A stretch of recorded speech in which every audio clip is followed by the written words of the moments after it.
Let's love him, let's love him, let's love him, let's love him. Just lift up your voices this morning and give him praise and thanks. Magnify him, give him glory. Somebody give him praise and thanks. Lift up your voice for the gift of life. Appreciate him in the beauty of holiness. Give him all the glory. Many are the afflictions of the righteous, but God has been the one that has been seeing you through all. Somebody lift up your voices and give him praise. Give him glory. Give him praise. Father, we give you glory. Thank you, awesome God. Be glorified. Thank you and thank you.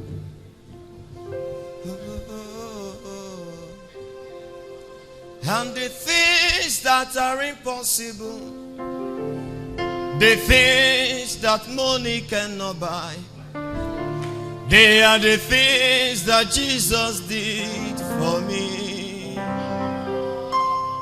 What a marvelous God. What a powerful God. I say he will do it again and again. And what a marvelous God. What a powerful God. Lord, you have done marvelous things for us. Somebody declare. What a powerful God. What a powerful. He's here to do marvelous things for me. And you reign, you ancient Zion's King.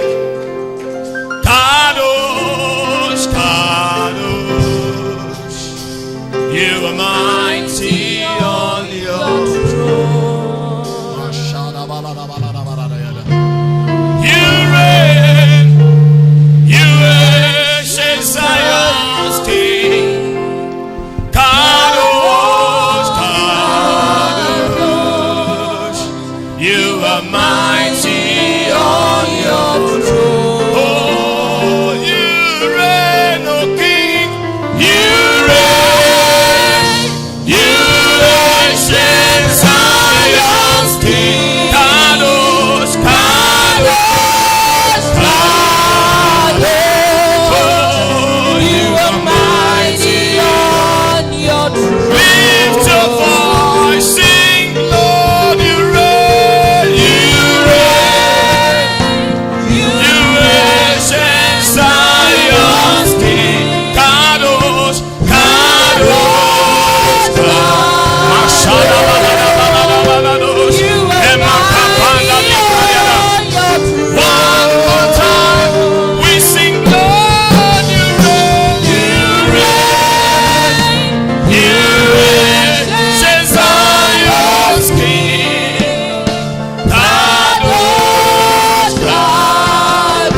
Call on your name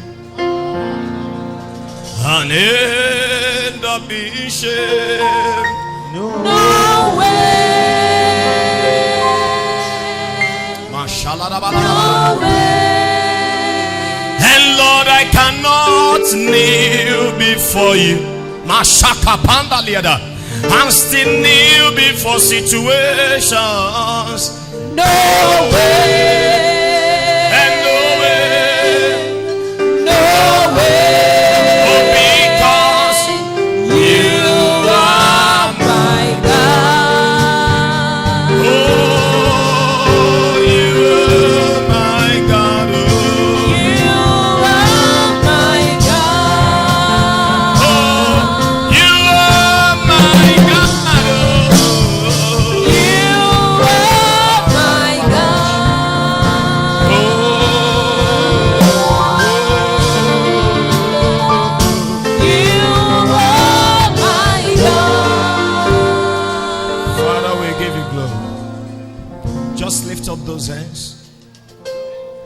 The Bible recorded that the lifting up of our hands is as the evening sacrifice.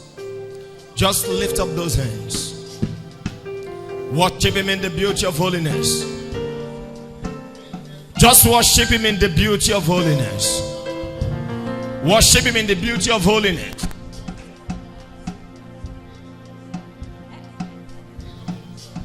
Okaka onye keruwa Himela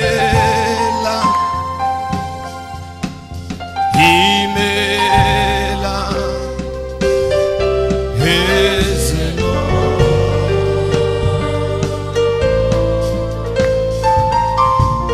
and bless the Lord, oh my soul. Oh my soul, worship His holy name. Sing like never before. Oh my soul, and I worship His holy name. One more time, bless the Lord, oh, bless the Lord, oh my soul,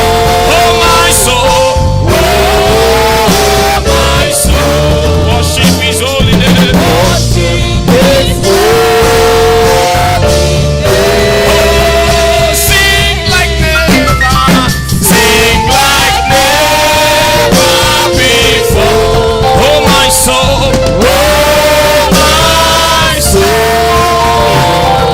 worship His holy name. Father, thank you for your love towards us. Be glorified. Thank you and thank you. Let it be all about you. Thank you, awesome God. In Jesus' precious name. Please, let's put our hands together for Jesus and let's be seated. And the heavens declare your great and mighty power. And the heavens declare your great and mighty power. You are stronger than the strongest. You are greater than the greatest. Lord, you are better than the best. Oh, you are better than the best. We confess and declare you are the great I am. There's nobody like my Father. You are the great I am. Lord, you are holy, you are mighty. Thank you, Spirit of God. Thank you, Spirit of God. Thank you, Spirit of God. Let it be all about you. I hide behind the cross, and I declare that the voice that speaketh better things, let that voice speak. In the name of Jesus Christ. Amen and amen. I want to say a very big thank you to my father this morning for the privilege given to me to bring the word of God our way. And I'm trusting God that in the few minutes that we'll have, our lives will surely be blessed. In the name of Jesus Christ. And I equally want to congratulate you for defiling all odds to be in God's presence. Praise Master Jesus. Can you just look around? If you have a neighbor by your side, tell your neighbor, congratulations. You made it to God's presence this morning. Quickly, Daddy, thank you for this privilege, sir. We are looking at the subject, understanding the cost and the cure of ungodliness. Understanding the cost and cure of ungodliness. And this is the part 3A of this teaching line. Godliness may be costly, but the end result will always be priceless. Glory to God. Godliness may be costly, but the end result will always be priceless. The choir sang a beautiful song this morning, encouraging each and every one of us to take a stand for Christ. Because the Bible recorded, I have never seen the righteous forsaken, neither have I ever seen the seed of the righteous begging bread. Because godliness and its benefit always transcends the life of a person. It goes beyond you. The reward of ungodliness is but for a season, but the rewards of godliness are for generations unto generations. Psalm 112 from verse 1. Blessed is the man that fears the Lord, that delights greatly in his commandments. His seed shall be mighty upon the earth.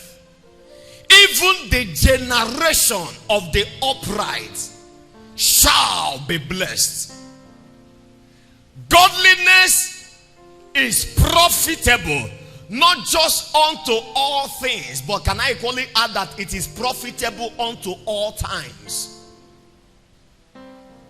That even beyond you, that even your children are reaping from the benefits of your walk with God. Hence the need for us to be careful and be committed to living a godly life. That Psalm 112 didn't stop there. Verse 3.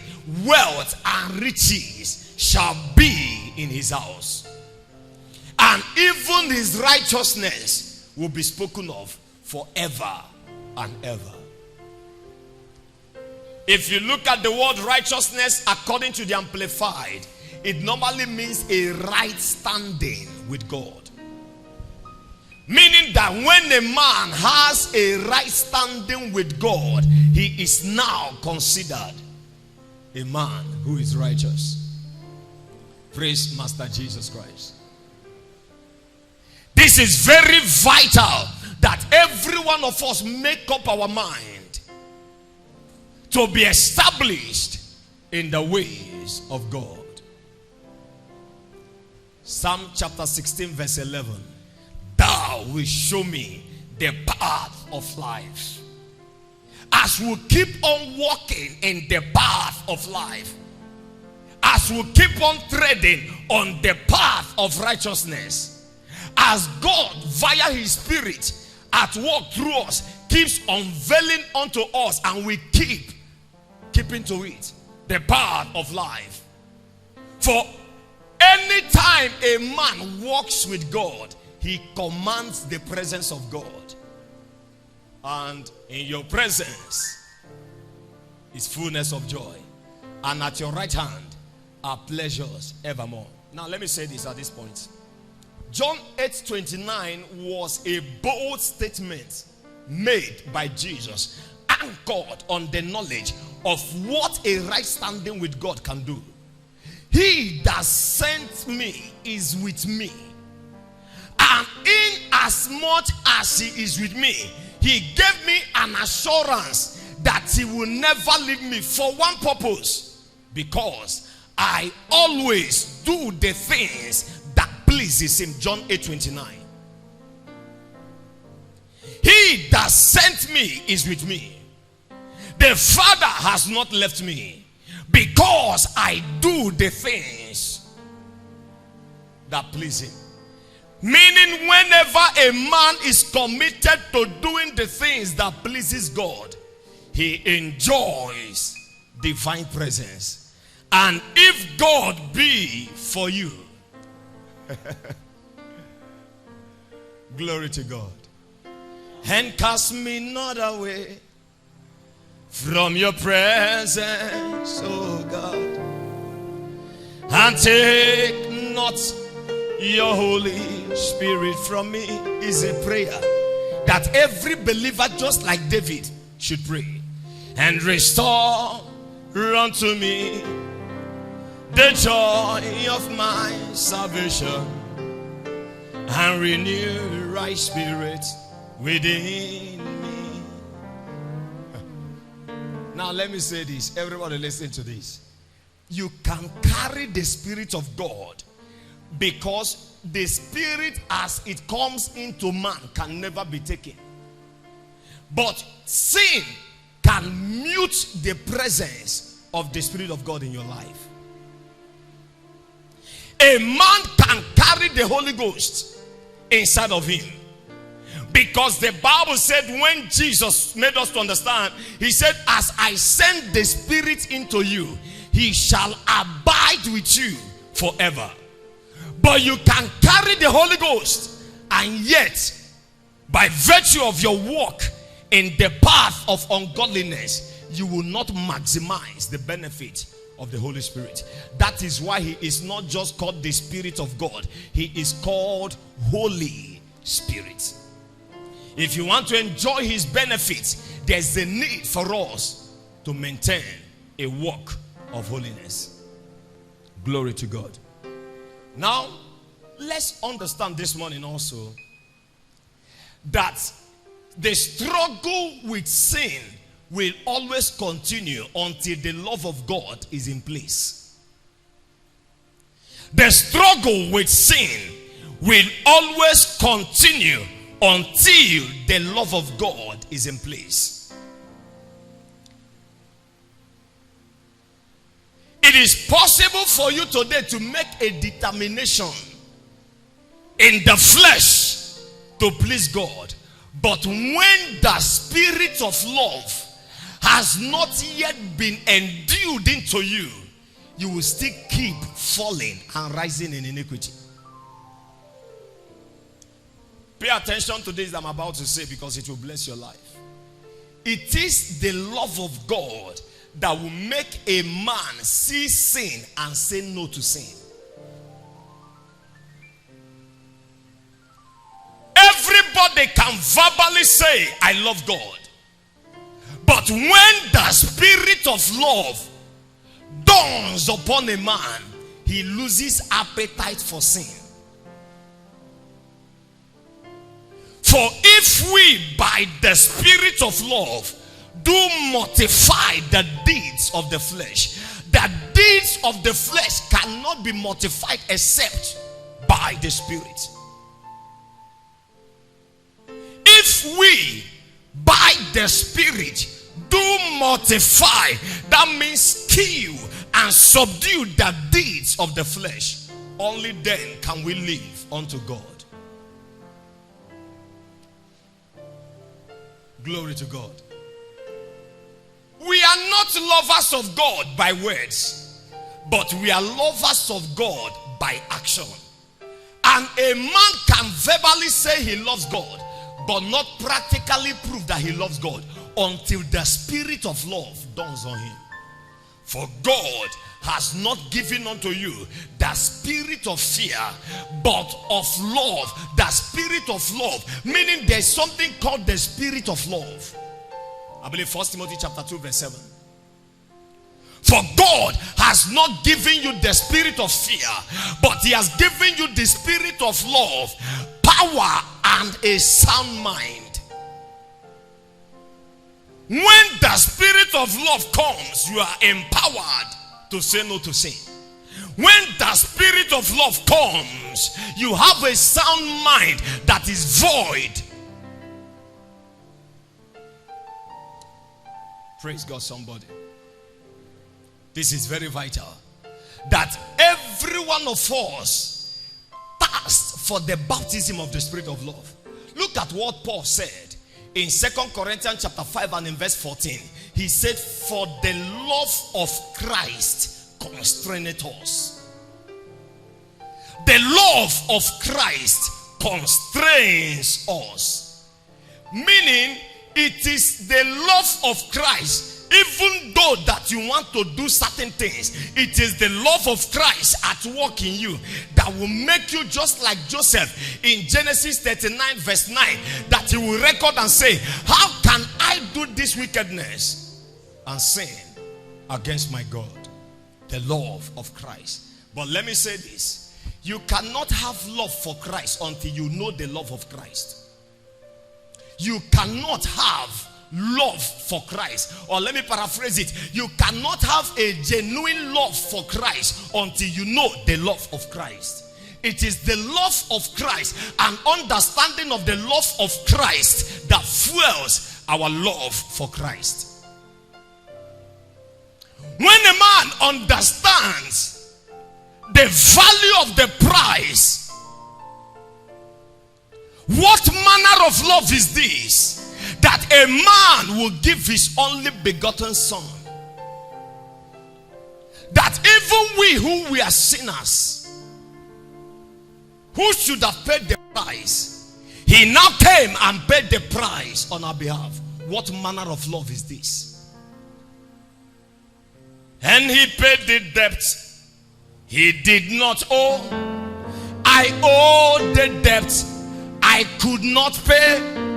Then I needed someone to wash my sins away.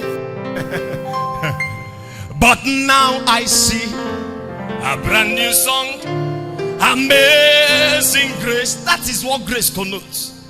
The Lord Jesus paid the debt that I could never pay. What manner of love is that? When you have an understanding of the love of Christ, you do not struggle to please God. Automatically your life, before you do anything, you bring into remembrance, Christ loved me so much, I cannot hurt him like this. For the love of Christ resists me, even though my flesh wants to do it. But the love of Christ at work in my spirit. I am dead with Christ. I am dead in Christ. Nevertheless, I live. The life that I now live is no longer I that live, but Christ that lives through me. And if it is Christ that is living through me, I cannot fornicate. If it is Christ that is living through me, I cannot steal. If it is Christ that is living through me, I cannot be looking at a woman lustfully and still be comfortable in it. If it is Christ that is living through me, I cannot be a slave to the hands of the devil. For I'm no longer a slave to sin. I am a child of God. I'm no longer a slave to sin. Who are you now? I am a child of God. Please understand this. My primary assignment as revealed by the Holy Spirit today is to open your eyes to the understanding that there's something called the love of Christ. The love of Christ, when you have an understanding of it, brothers and sisters, sin dies. I'm not saying you will be trying to and you'll be telling yourself, no, you just know that it is not in my nature anymore. It's no longer in my nature to sin. For how shall we continue in sin that grace may abound? Romans chapter 6 verse 1. How can we continue in sin and be neglecting such a great price that was paid? For verse 2 now, verse 2. Because we are dead to this. God forbid, how shall we that are dead to sin, how can we live any longer therein? We are dead to it. Glory to God. When you understand the love of Christ, you understand that living above sin Just like this scripture, I believe verse 23 thereabout, recorded that sin shall no longer have dominion over us. About this same chapter, glory to God. Sin shall no longer have dominion over us. Praise God, somebody. Lift up your hand. Say after me, say, Lord Jesus, baptize me with the spirit of love. Baptize me with the spirit of love. Baptize me with the spirit of love. Put down your hands. Let me say something here. The devil can do anything, but one thing the devil can never do is to walk in love. Because love is the nature of God. 1 John chapter 4. Love is the nature of God. For God is love. And everybody, hear me now. Let me explain what I mean here. If you claim to love God, verse 20 of that 1 John chapter 4. If you claim to love God without loving your fellow man that you see every day, what kind of love is that? If you claim to love God and you do not love man, your love is questionable. And I just evaluated certain things, and I realized that many sins we do, we cannot do it alone. It takes two to tango. If you consider people, I came to understand that if you consider people, to a very large extent, you will not commit sin. When you want to fornicate, and you remember that this is not just about me. I love this sister so much that even if I've decided to perish out of my love for God, which is shown by my love for man, I will not be sister to this particular thing. You realize you desist from it. When you want to collect something that is not your own, when you realize that collecting that thing will hurt the person who owns it, and out of your love for man, you decide, I will not hurt my brother or my sister who owns this thing, you back up. Back off. When you want to lie and you understand that your lie will spoil certain things for another person, you decide, no, I rather separate myself. Can a man say he loves God when he hates his brother? That is why the word joy is described as Jesus first. After Jesus, others. After others, before you. When you learn that hierarchy, I tell you, your victory over sin is established. That you consider what will Jesus say. And after considering that, you consider, how will this thing I'm about to do make another person, the others, feel? Before you now look at the benefits that it brings to you. If you can have this order in mind, according to the love of God that works in you, you will not struggle with sin. You will lose appetite. That before you take a step, you consider, if I do this, the Bible calls Jesus our first love. You consider, how will my first love be? How will my first love react by virtue of this thing I'm about to do? And you consider, you bought something for 100 naira. And you decided to dupe people and you skyrocketed the price. You forget that it is your fellow man that will suffer the consequences. Jesus first, others next, before you talk about how you will feel. When you have this hierarchy, I tell you, the joy of salvation will never elude you. Is God speaking to someone here? Every action you take, I tell you, if it be good, it profits people. If it be bad, it hurts people. Check it out. Check it out. Just evaluate what I'm saying. You will know what I'm saying is true. Glory to God. The Lord give you understanding in the name of Jesus Christ.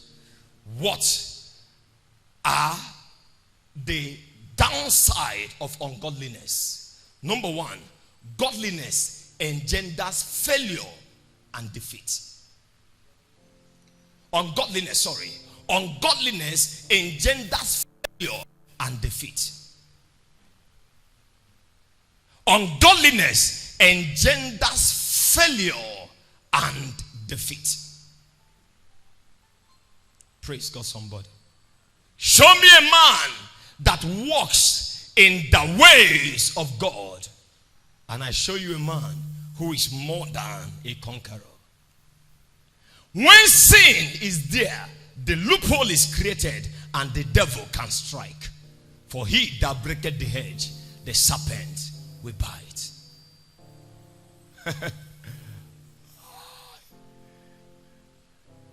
When a man walks in the ways of the godly, he enjoys divine backing.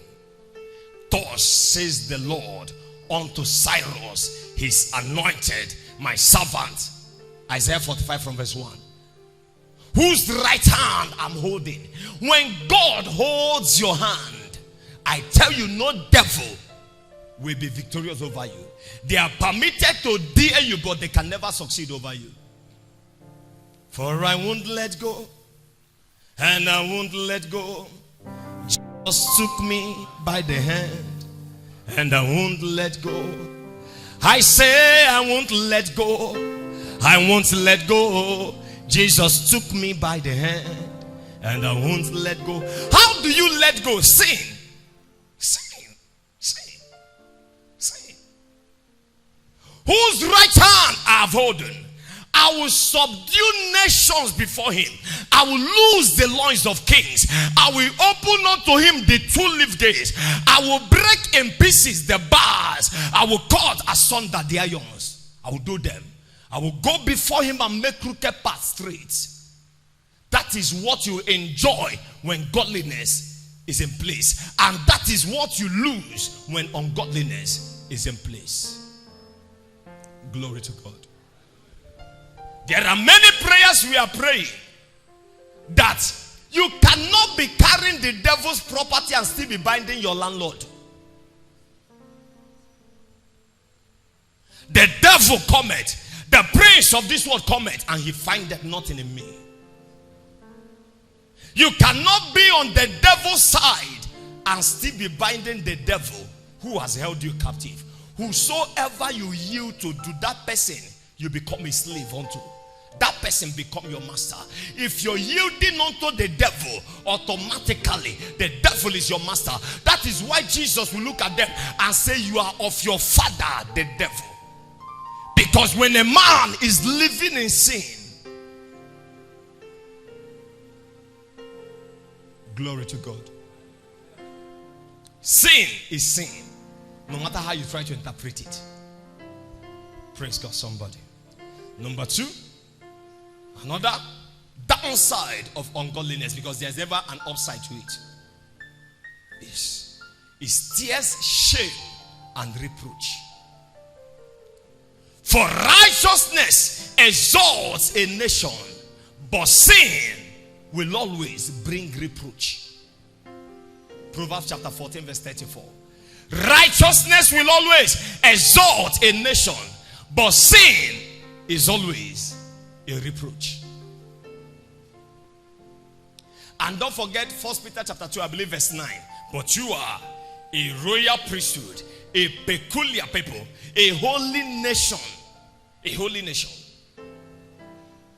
Righteousness will exalt, but sin will bring shame. 2 Chronicles 7:14. For if my people, which are called by my name, shall humble themselves and pray and seek my face and turn from their wicked ways, then will I hear from heaven above. I will heal their land. I will remove shame and reproach. If you don't understand what it means, go and ask Samson. The Bible recorded that Samson was ordained as a judge. He was a judge. He was meant to be a judge. The same way you and I, according to Obadiah verse 21, have been redeemed to judge the mount of Esau as judges that we are. Glory to God. Samson was a judge, but iniquity crippled him. Glory to God. Look at the lifestyle of Samson. Everything about him was revolving around sin. Everything about him, to the end that all the chapters of the Bible that recorded about him started with his affairs about women. Judges chapter 14, studio quickly. Judges chapter 14 verse 1. He went and, he went down to take a wife, woman. Everything about the 3 chapters that spoke about him all started with women.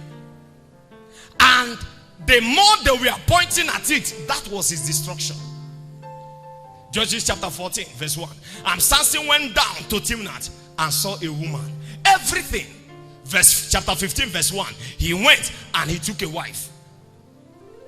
Chapter 16 verse 1. He went and he joined himself to a harlot. These are the 3 chapters that recorded about Samson. And the 3 chapters always started with his affairs with women. What a shame. It was so much so that what he gave was what he attracted. In Judges chapter 14, the last verse, I don't know, it's either verse 23 or verse 24. There is the last verse. The Bible recorded that the wife that was meant for Samson, his best friend was the person that carried her. Judges chapter 14, either verse 20, verse 20. But Samson's wife was given to his companion. Because what you do to others, don't worry, it's just a matter of time. People will definitely do it to you. But Samson's wife was given to his companion, whom he used as his friend. The Bible, the Message translation, called it his best man. His best man at his wedding was now the person that married his wife. Samson's bride became the wife of the best man because he was busy taking and eating other people's wife. So why wouldn't they take his own? On this note, I say something. Everybody listening to this. Sin can be forgiven, but the repercussions will never be forgotten. Be careful. When this dawned on me, I understood. God will forgive you your sins, but the law of seed time and harvest, you will surely reap it. You are sleeping with a young girl that is not your wife, and you know you will not marry that lady. Don't worry. You will give birth to children. You will give birth to daughters. I didn't say anything. But one thing I know about the Bible is Luke 6:38. Give and it shall be given unto you. Good measure, pressed down, shaken together, and running over, shall the men give unto your own bosom. You're busy stealing another man's money and you want to become rich. Don't bother. All you're doing, as you ask God for forgiveness, you'll be forgiven. But one thing is that the repercussion will always be there. You must eat it. Go and ask Paul, the man that was called Saul, that became Paul. Saul was the chiefest of all the apostles. According to 1 Corinthians 15:10, he was the chiefest of all the apostles. But before he became born again, you knew his lifestyle. He was busy persecuting Christians. Even when he became born again, he was forgiven and even being used by Christ. But look at his testament. He was the one that suffered the most persecutions amongst all the apostles. Because whatsoever you do, you will surely reap it. Galatians chapter 6 verse 7. Do not be deceived, for whatsoever a man sows, that man shall also reap it. Be careful the seed you're sowing. Sow seeds in godliness and stop sowing seeds in ungodliness. Because anything you do today is waiting for you tomorrow. Whether you believe it, if you like, take it. If you like, you leave it. I saw this and my eyes were open. That is why when I act today, I am futuristic. I am conscious of my future. Because every action in time, you will not only reap it in eternity, but you will equally reap the dividends even in time. Be careful. Be careful. Will God forgive you? Yes. In fact, I came to understand that it's even wrong to ask God for forgiveness, because according to scriptures, sins has been forgiven. You don't need to ask for what has been done. Rather, you need to receive what has been done. So will God forgive you? He has already forgiven you. But what about the consequences? It is do me, I do you, and God will not be angry. That is life for you. Be careful. Keep duping others.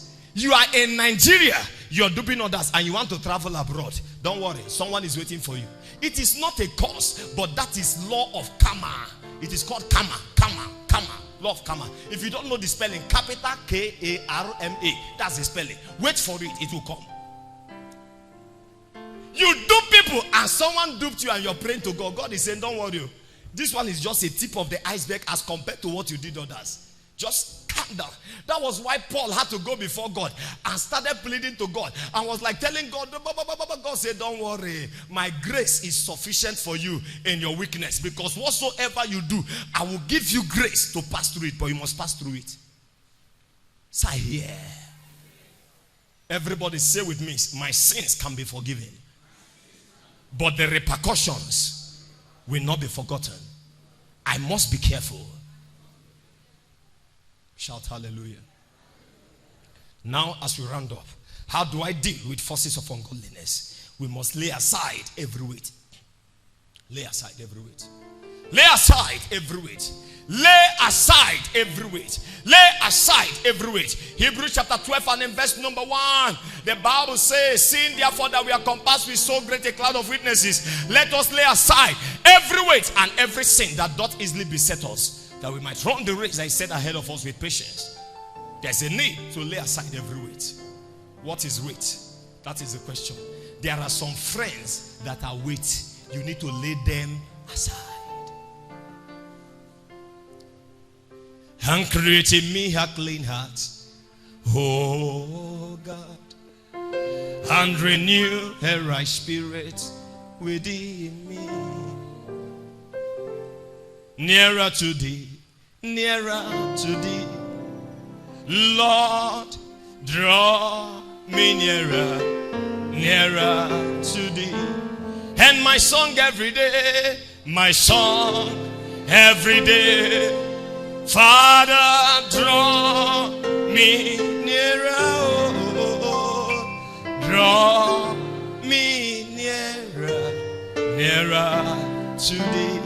I sang this song because God is telling someone, I want to draw you nearer. But there are certain things you need to draw so that you can be light enough for me to pull you to myself. God is trying to pull some people to himself, but there are several ways. And God does not strive with man. And he left you where you are. There are friends that are weights, that in as much as you're mingling with them, you can never attain unto godliness. There are movies that are weights. Lay them aside. This goes to someone here. There are certain mentalities. We need to dupe them because after all, our property they carry. And the only way you know you can get back your property, 2 wrongs can never make a right. I heard recently that is why Yahoo people do what they do.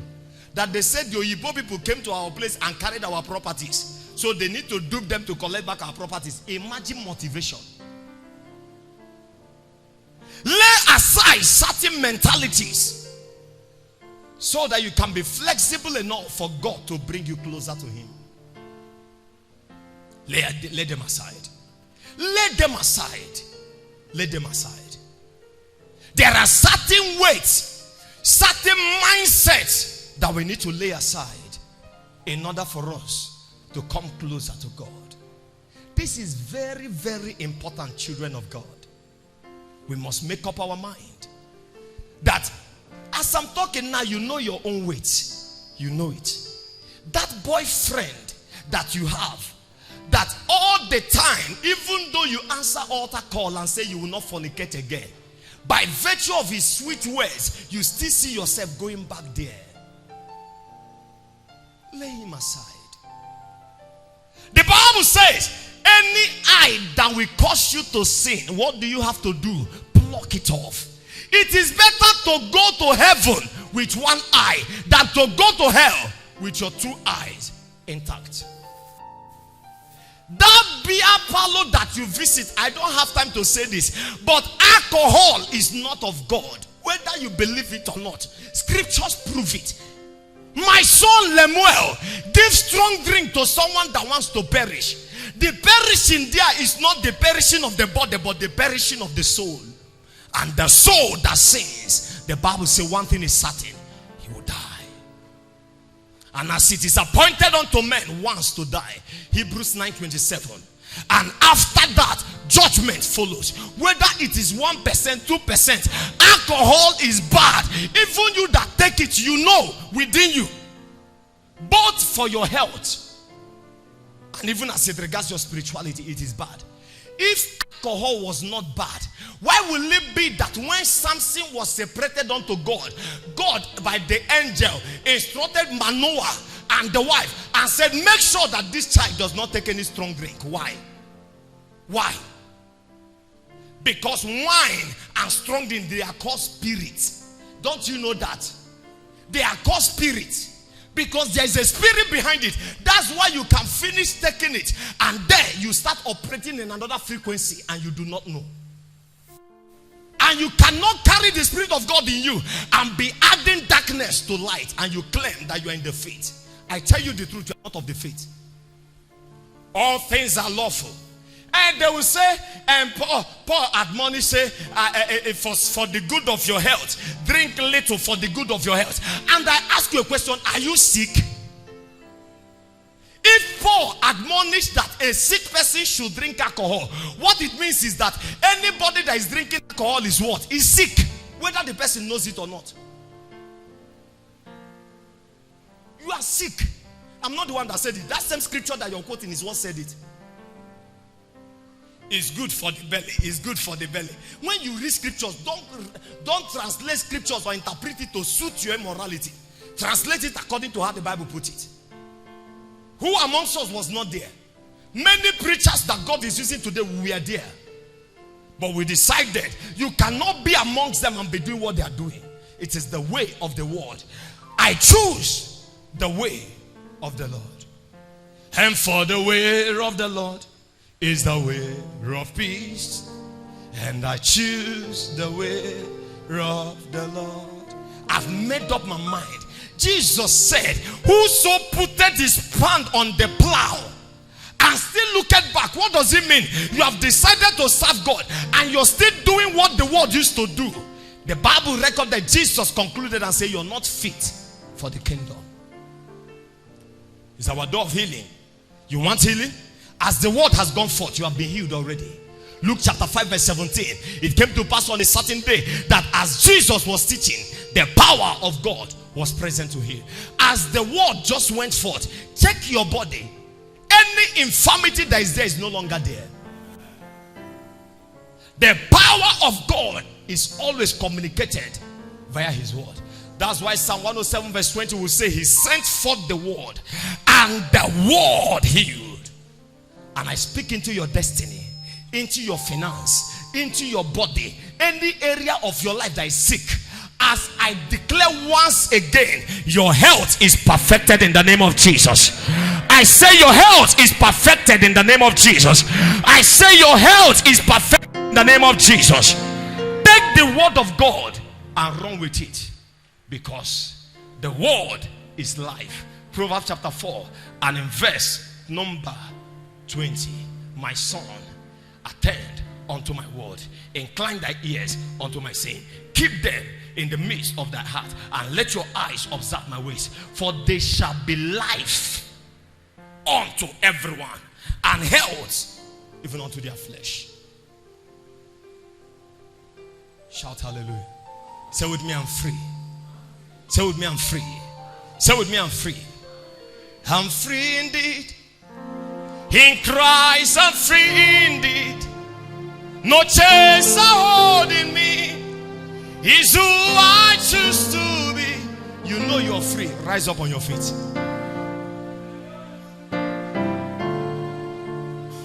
Now you will lift up your voices to heaven and begin to pray, Lord, baptize me with the spirit of love. I know I've been doing this and I felt it's right. But Lord, endue me afresh with the spirit of love. Endue me afresh with the spirit of love.